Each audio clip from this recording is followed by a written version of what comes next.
Who is the greatest lightweight of all time? It's between Islam and Khabib, right? Islam just got his 4th title defense. He just won his fight against Renato Moicano, and now the debate is going. Who is greater? Well, we have to go through multiple criterias here. So we'll start with the numbers, their fight records, their finishes, how many decisions they have, title defenses, title wins, win streak, all that stuff. And then to the competition, which is, I think, the most important to look at. Because if you have strong competition, it raises everything else in the criteria. Makes your wins look better, your finishes look better, your win streak look better, all of that stuff. Title defenses, everything. So starting with the current champion, Islam Makhachev, we're only going to do a UFC record because neither of these guys fought in like the PFL or Bellator or some big organization before the UFC. So Islam Makhachev has a record of 16-1 in the UFC, whereas Khabib was 13-0. Khabib obviously having a better record. Now finishes, Islam has 11 finishes, whereas Khabib had 7. Islam had 5 decisions, whereas Khabib had 6. Finishes are usually better than winning by decision, so it goes to Islam Makhachev. But Khabib had the more dominant performances, lost less rounds, had more 10-8 rounds, and just the domination of his career exceeds what Islam did. So you would have to give that to Khabib. Win streak, Islam has a 15 win streak. Khabib has a 13 win streak. So that also goes to Islam Makhachev. Title wins, Islam has 5 title wins, Khabib had 4. Islam has 4 title defenses, Khabib had 3. So title accolades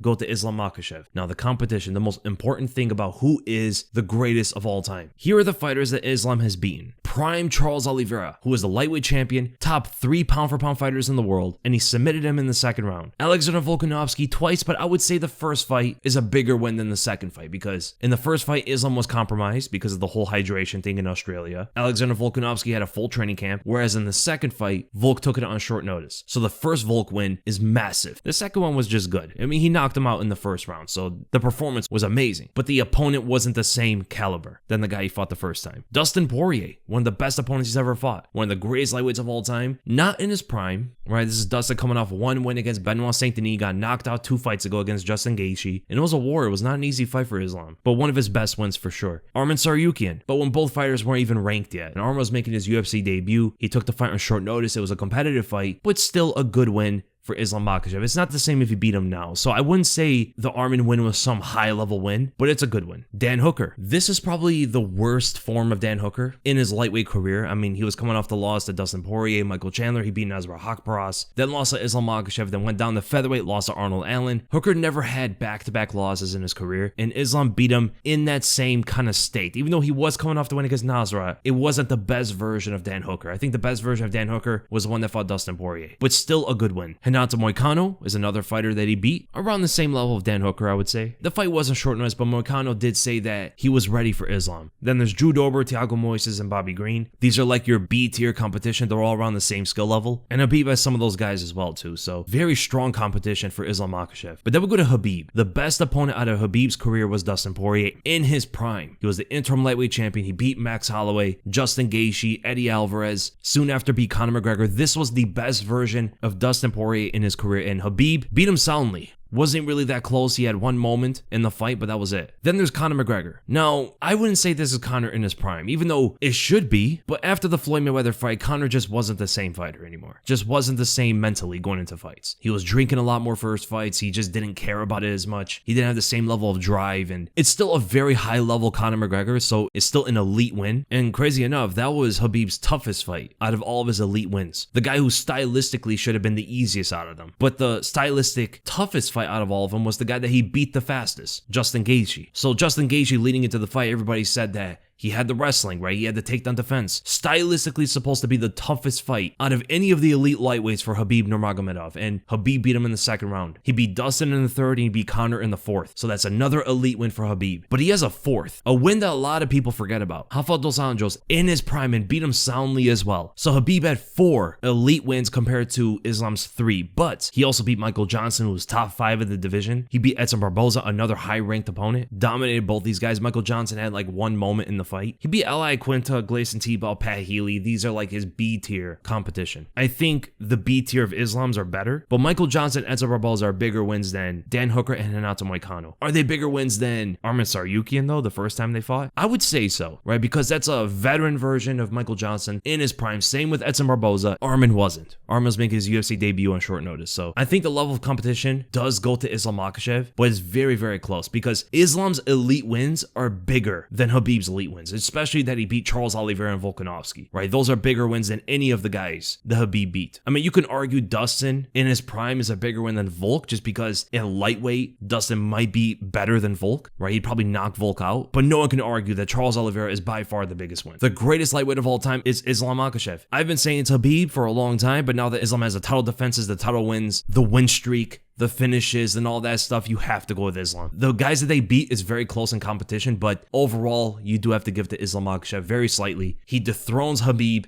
in the lightweight division.